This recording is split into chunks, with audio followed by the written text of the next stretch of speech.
Howdy everybody, this is Omar, your Audio Amigo, here today with another Audio Amigo review for y'all. This one's going to be a little bit different. It isn't really a rarity that a cable company puts out an IEM. Zins has done it, as has Nice HCK, but this one here is from my boys at Yongse. It's called the SunWuKong. It is a $250 hybrid IEM featuring two different variants of their Ruyi rod cable, each with their own distinct tuning. Now, y'all know that I'm a huge fan of analog EQ like this, but can a cable company's first foray into the IEM space really compete with the well-established players, especially in such a competitive price bracket? Well, let's figure that out. Time for the usual disclaimer. I did not pay for these. These were sent to me by Yongse directly for review. I'm not being paid for this review, but because I could turn around and sell these if I wanted to, I've gone ahead and activated the paid promotion feature here on YouTube as is usual. I do these disclaimers because I believe in full transparency when there's potential bias besides my own personal taste at play. Thank you so much to Yongse for sending me this set, and thank you all for your continued support. Alright, in terms of unboxing experience, I already have a full unboxing of this set on my channel. I'll go ahead and link to it up here if you haven't seen that. But overall, I think this is one of the nicer unboxing experience, sort of under 300 bucks. In addition to the IEMs, you get not one, but two different Ruyi rod cables with different properties. We'll talk about that in a moment. You also get a USB C to 4.4 adapter that powers the IEM beautifully. You also get a 3.5mm to 4.4mm balanced adapter, which is wired correctly and will not damage your gear. You also get a nice sort of leather puck-style case with the Yongse logo embossed on it. The zipper is smooth, it doesn't get caught on anything as you're using it, which is nice. The case is pretty crush-resistant, even with the zipper not done up. The inside features a soft touch like felt lining, as well as a little cloth pocket for you to put ear tips or a dongle or anything. Pretty nice case. And then you also get two full sets of these newbie ear tips that they offer in small, medium, and large. You get two sets. They're sort of standard bore silicone core tips, nothing really too crazy here, but you do get two sets of them and they do come in a case. This is what I would describe as a sort of comprehensive accessories package. The gift box packaging is nice, and you get everything you need here to immediately dive into using your IEM. You get USB C and 3.5. I am missing maybe like a cleaning cloth, a shirt clip, a cleaning tool for the IEMs, but still a pretty good accessories package. I do wish they had used a modular system on these cables, but they do give you all the adapters you need to hook up to everything, so really not a huge deal, honestly. All right, let's take a closer look at these cables here. So the adapters all match the cables. They're using the same cable design. They're using the same graphic design on the connectors here, which is good because if you're going to be using these, they look like they belong together. They don't look like you're using some sort of aftermarket adapter. They go well together. So full points for the adapters here. The USB-C, as I mentioned, powers these IEMs perfectly with no issues. The cable itself, they have these two-wire twists that is black and gold and red, which matches the, well, black and gold and red of the hardware. Come on, there we go. Extremely nicely. You have these sort of animal face / divine cloud motif, at least according to the website. Yeah, it's very nice. It doesn't exhibit any microphonics or memory in my usage. It doesn't feel super rubbery.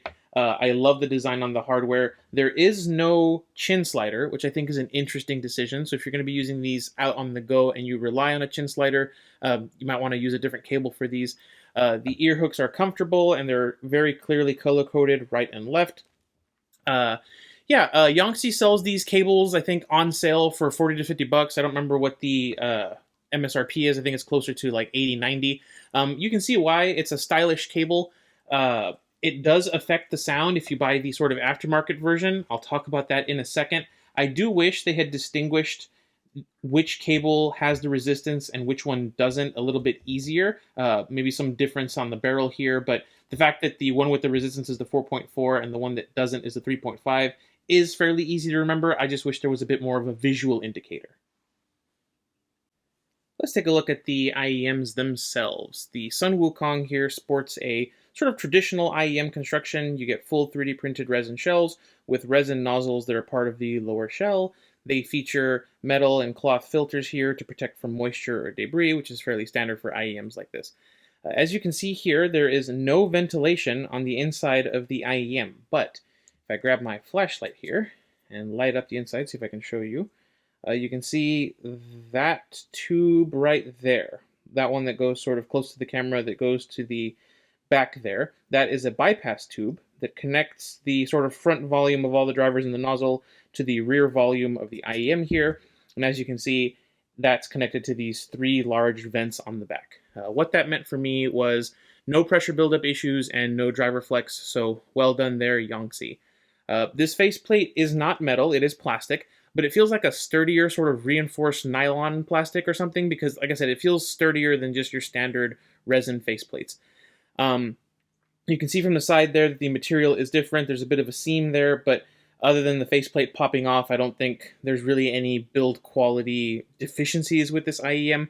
I think they'll be about as durable as other full 3D printed resin shells, which at this price point is a good thing. Let's see what those drivers that we saw on the inside actually are. WuKong is powered by a pair of 8mm polyurethane and liquid crystal polymer dynamic drivers for the low end, 2 custom balanced armatures for the mids, and 2 custom balanced armatures for the highs. By design, this IEM changes frequency response when exposed to impedance. That's the main reason they include 2 different cables. The 3.5mm cable carries no additional resistance beyond the standard resistance of the copper wire and is basically a normal cable. The 4.4mm cable, on the other hand, is more your traditional aftermarket Ruyi rod cable, and it carries a resistance of 15 ohms on top of the typical resistance. That affects the sound in the same way a 15 ohm impedance adapter would, but we'll go ahead and talk about that later. In terms of size and weight, the WuKong isn't too heavy thanks to its all-resin construction, and the overall weight is nice and low even with the cable. The nozzles are under 6mm at their widest point, making them potentially quite comfortable in combination with the lightweight.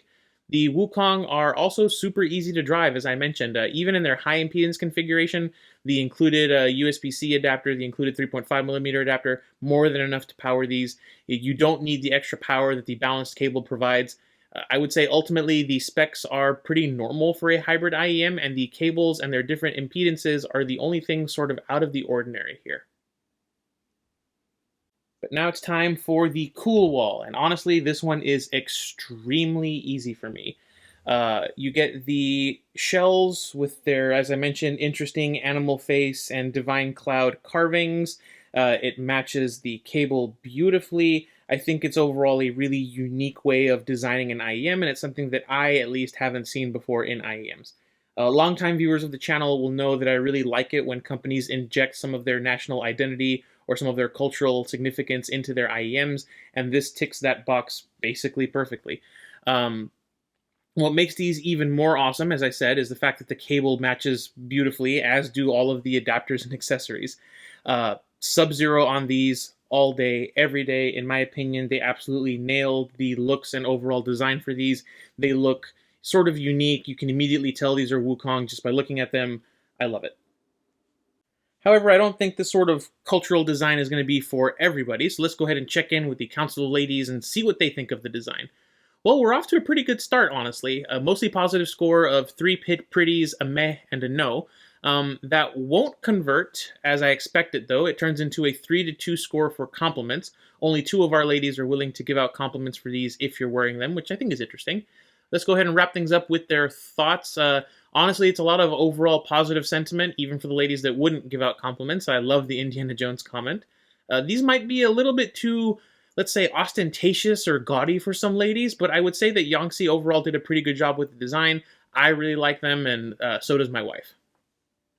As far as comfort is concerned, the shells here on the WuKong aren't as maybe massive or bulbous as some of its peers in the price range. They also aren't semi-custom shaped. They're sort of your standard IEM teardrop/bean shape, no comfort wings or anything. That combined with the low weight and the normal size nozzles I talked about earlier meant that I could wear these in my ears for very long periods of time, long editing or listening sessions with 0 issues, really nice and comfy for me. My wife, however, was very sad to report that these failed the tiny ears test with a score of bad. She was able to get a seal on these, but the shape and size of the shells in her ears specifically meant that any movement of the ears or jaws would cause an immediate failure of the seal, and they would slowly slide out. It was a bummer for her. She really, really loves the look of these and was super sad that she couldn't steal them from me after this review because they just don't fit her ears as well. Before we jump into the audio evaluation, let's talk a little bit about impedance effects for these. I know I typically talk about these after the sound section, but here the impedance effects are literally the way that the two different tunings are achieved and are completely intentional here. I'm going to go ahead and pull up the graph. As you can see with the 4.4 millimeter cable, which is this one, or really any 15 ohm or higher impedance adapter, the WuKong sees a dip in the upper mids and treble and a nice like 3 decibel bass boost overall. That does change, in my opinion, the overall character of the IEM. It takes it from a more mild V-shaped IEM into a very warm sort of bass head IEM. While I would still call the standard 3.5 millimeter tuning warmish, the 4.4 millimeter tuning here takes it to the next level. I'll do my best to articulate the differences between both tunings in the audio section. I am going to talk about both, as I think both tunings sound pretty good and are worth experiencing sort of independently of each other. Kicking things off with the bass. The WuKong's bass presentation is nice and boosted with both cables. The level of boost will depend on which one you choose. Pendulum's slam can get really intense with the 4.4 millimeter cable. It's rumbly, punchy, dynamic bass with really nice texture from those dual 8 millimeters. The 3.5 millimeter cable tones things down a bit, but you still get overall great energy, rumble, and texture at the low end. It's just not as intense or as forward as it can be with the 4.4 millimeter cable. Bass guitars and kick drums are a very similar story. The iconic bass line and big drums in Rush's YYZ are present, impactful, and they don't lose out to the guitars, and they always have their presence felt with the 3.5 millimeter cable as well as with the 4.4 millimeter cable. With the 4.4 millimeter cable, they're a bit more authoritative, they're more forward, they're a bit more dominant, but not overwhelmingly so. The cables, like I said, are the difference between a sort of warm, satisfying bass boost and a more bass head-ish presentation. I think they both work very well. Thanks to the sort of excitable nature of the bass, the mids here are tonally affected, but depending on which cable you use, it'll be to different degrees. The 3.5 millimeter cable features what I would describe as warm, rich lower mids with good body to them, while the 4.4 millimeter cable is more noticeably warmed up and sort of thicker sounding by comparison. As a tribute to the recently departed Brian Wilson, I'm going to be using my favorite Beach Boys track, Good Vibrations, to describe the sound here. With the 4.4 millimeter cable, the double bass line in the chorus can get a little too dominant. It makes the tonality come across just a bit darker, more lo-fi compared to the 3.5 millimeter cable.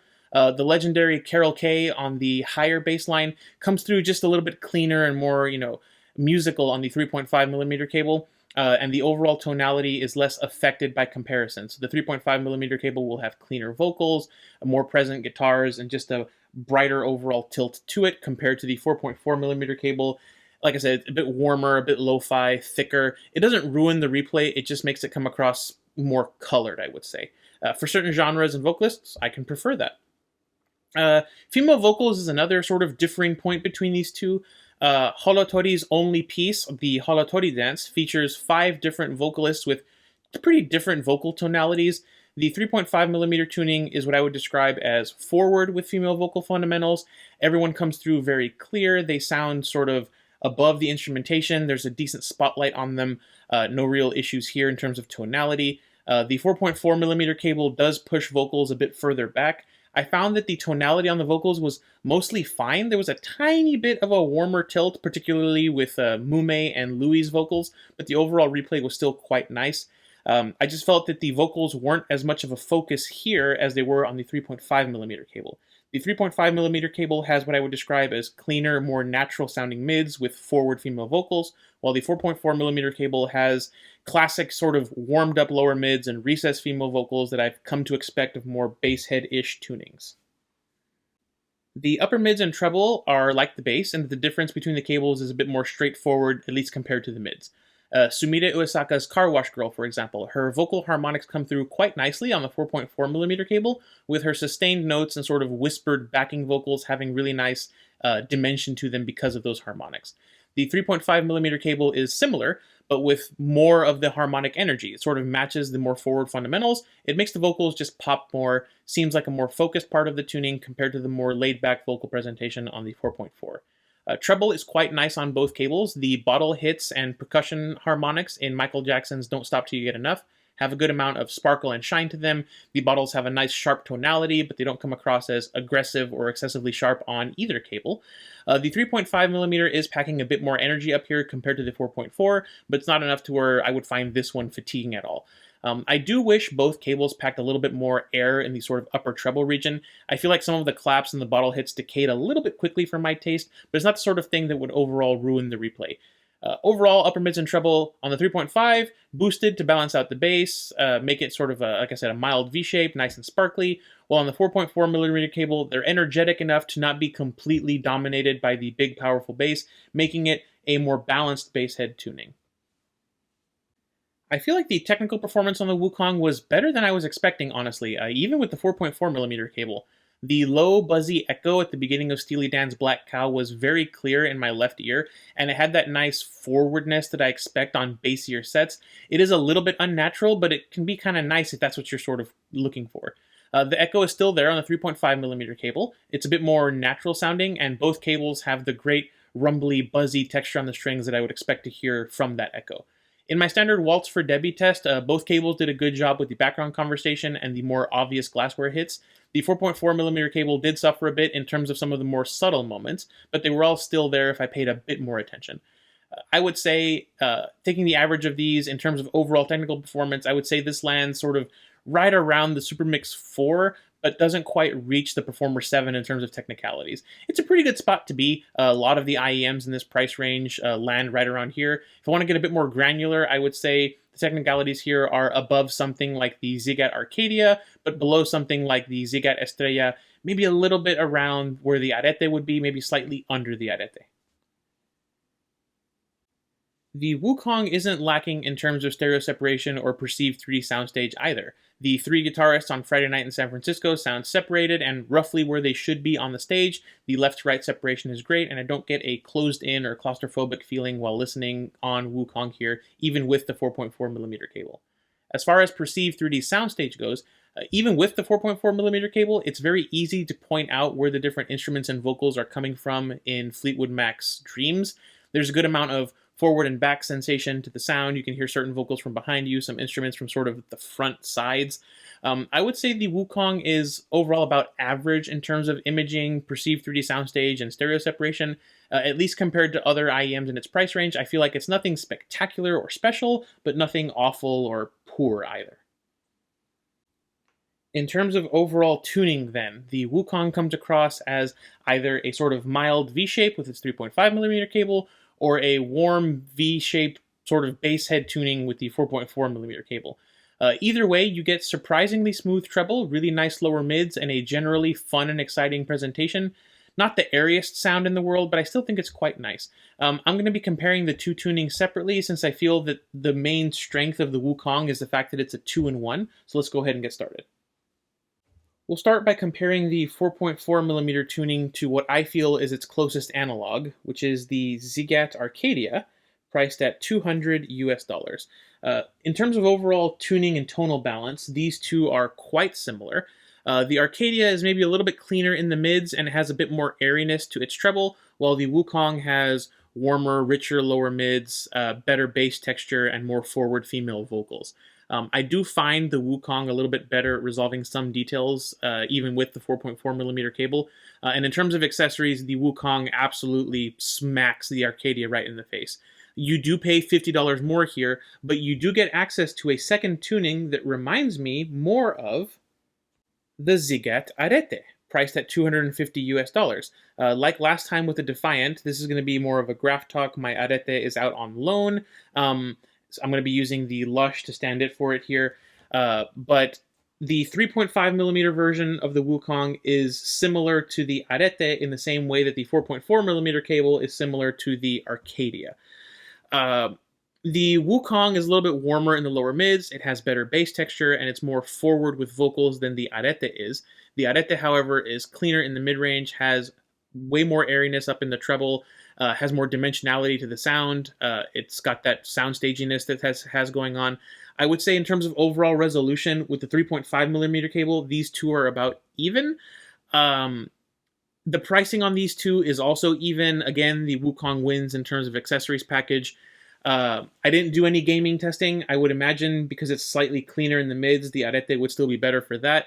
But again, the WuKong has access to a whole second tuning, which is something you should consider. Next up, I have the Dunu DaVinci, priced at $300 US. This is an interesting one because it sort of splits the difference between the two tunings of the WuKong. It's not as bassy as the 4.4, but it has more low-end energy than the 3.5. The mids are more natural and clean compared to both. It's airier than both. But in terms of female vocals, again, it sort of lands sort of in the middle. It's got some of the emphasis of the 3.5, but some of the laid-backness of the 4.4. It's really interesting. It really is like the DaVinci sort of sits between these two tunings very, very well. In terms of accessories, in typical Dunu fashion, this has an amazing accessories package. You get more premium ear tips compared to the WuKong. You only get one tuning though, but again, this one's a nice middle ground between the two. So if you found that the 3.5mm tuning was too weak in the bass and the 4.4mm was too much, the DaVinci can be a nice middle ground, and I do think it's a tad bit more resolving than either of these two. Finally, I thought I would bring in one of my personal favorite sets, the Mega 5 EST Bass Plus Limited Edition, priced at $590 US. I feel that the WuKong with the 4.4mm cable can sort of emulate the Mega 5 bass here. The Mega 5 bass is, more detailed, has cleaner mids, it's airier, smoother, just overall nicer. But the WuKong, like it does compared to most of the Metatune sets, does have more forward female vocals. In my A/B testing, I felt like the WuKong did come off sort of like a baby Mega 5 bass. It is less than half the price. It has a second tuning option. It comes with a sort of similar accessories package. You don't get the cleaning cloth or the cleaning tool, and the case on the Mega 5 bass is much better. And if you're looking for sort of a baby Mega 5 EST, the Arcadia does exist, and it does that work pretty well. But again, if you sort of want to get a taste of the bass head tuning but don't want to commit to it, the WuKong has that second tuning, which I'm going to say again is its real strength here. So for my wrap up here, as I said, the WuKong's strength is its two distinct tunings. You can go bass head like the Mega 5 bass or the Arcadia, or you can go more balanced, similar to the Arete, sort of kind of like the DaVinci here. The Arcadia, cleaner in the mids, and like basically everything else on this table, it has that extra airiness that I felt was missing from WuKong. Arete is more of a match for the 3.5mm tuning here. It's, again, cleaner in the mids and has that extra airiness. If you can't choose between the two tunings on the WuKong, I think the DaVinci represents a basically perfect middle ground here. It's very smooth, has, again, cleaner mids, more air. And if you're looking for sort of the ultimate version of the 4.4mm tuning here, the Mega 5 bass is one of my favorite sets. It's just so smooth and warm while still packing a ton of detail in the sound. It is over twice the price of the WuKong though, so yeah, I would say WuKong is lacking a bit of airiness compared to basically everything else here. It does have, in my opinion, the richest sort of heaviest lower mids, which can be really nice, and it does have two distinct tunings, as I keep saying, which is pretty sweet. So, as I pull up the Audio Amigo Arbitrary rating scale, let's go ahead and revisit the question that I asked at the beginning of the video. Can a cable company compete with the more established IEM manufacturers at what is one of the most competitive price brackets on the market? The answer, in my opinion, is mostly yes. The WuKong isn't perfect, but I think that it is an extremely well put together IEM. The unboxing experience, the overall design and build, the sound quality, I think it's all very well executed for what is essentially this company's first try at making an IEM. The fact that you get a second distinct tuning is, I think, this IEM's strong point. A lot of IEMs tend to offer tuning switches or nozzles. You flip the switches, you switch the nozzles, and the sound doesn't really change all that much in a noticeable way. These two are very distinct, and I think that's a good thing. I do question, however, the way that the tuning switch was executed. I get having two different cables, okay? The switches can be a bit of a pain, and having an impedance adapter hanging out of your amp or your player is a bit cumbersome. But these two cables are essentially visually the same.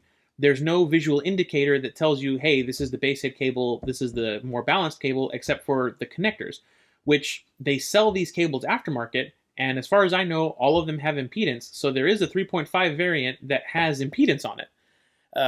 I own that cable. It can be a bit confusing. I had to keep a cable tie on one of them to mark which one was the impedance tuning. After experiencing the dials on the Volume S, I think that a solution like that, or even some switches, would have been a bit nicer in terms of user experience. It also means they could have only put one cable in the package and maybe lowered the price of the whole IEM. However, most tuning switches and options like this, when you consider them, most people are going to get out of the box, they're going to listen to one, they're going to listen to the other, they're going to go back and forth for a little bit, and they'll say, okay, I prefer this cable over this cable will end up in a drawer, and these will end up together forever, and then they won't swap back maybe once in a while. So I don't think it's a huge problem, other than the fact that it maybe makes the set a bit more expensive than it maybe should have been. But, you know, both of these tunings, the 4.4 and the 3.5, I think are worthy of the $250 price bracket. The technical performance, while not class-leading, matches its peers, and there are no real glaring issues or problems with the tuning except for maybe a lack of air on the top end. Because of the value this set can offer, I'm going to be placing it in but I like this. No, it won't be the absolute king of the $250 price class, but the IEM, with its two distinct tunings, its generous accessories package, and its unique looks, I think is something legitimately good even when compared with the more mainstream offerings I've tried at this price point. I genuinely really liked this thing, and while IEMs like the Arcadia might offer a similar sound to the 4.4 cable for less, this can get you Arcadia sound and Arete sound in one box, which I think is pretty strong value. Let's get on to the recommendation section. I think the SunWuKong here is a really nice set for potentially a good amount of people, but I don't think it will be to everybody's tastes. If you're looking for a neutral sort of studio tuning, this won't be for you, as even the 3.5mm cable has too much coloration on it for you to get that sort of experience. This also won't be for you if you love that airy top-end energy or sizzly presentation, as I feel like that's the Wukong's only real lacking point. If, however, you've been wanting to try the Ziigaat Arcadia, but are worried that the bass might be too overwhelming for you, then this can be an alternative. You can try the bass head tuning, and if it's too much for you, there's a built-in safety valve for you. You can try a more balanced tuning. Like the Arcadia, I would recommend this as a more budget version of the Mega 5 EST bass, as the sound signature presents in an overall similar way, and the lower price point is a bit more palatable to more buyers. I would also say, if you're just looking for a stylish IEM with two very good sounds, I think that this is a very strong contender at $250. The way that the cable matches the shells, I think, is amazing, and the fact that the sound with both cables is distinct and both sound good, I think is an awesome bonus on top of the looks. I think this is pretty competitive at $250. That's going to do it for this one. Honestly, I really like the Wukong here. I think it's the right combination of looks, sound, sort of different analog tuning, and price. I think Yongse should be congratulated for doing a good job on their first try. It isn't perfect, but it gets a lot of things sort of right, and y'all know that I have a soft spot for analog EQ. Next up, we're going to be taking a look at a bone conduction IEM, this time from Kiwi Ears. We're going to be looking at the Kiwi Ears Etude, but for now, that's going to be it. I want to say thank you all very much for watching and for all your continued support. I really hope you enjoyed the video. This has been Omar with Audio Amigo Reviews, and I will catch y'all next time.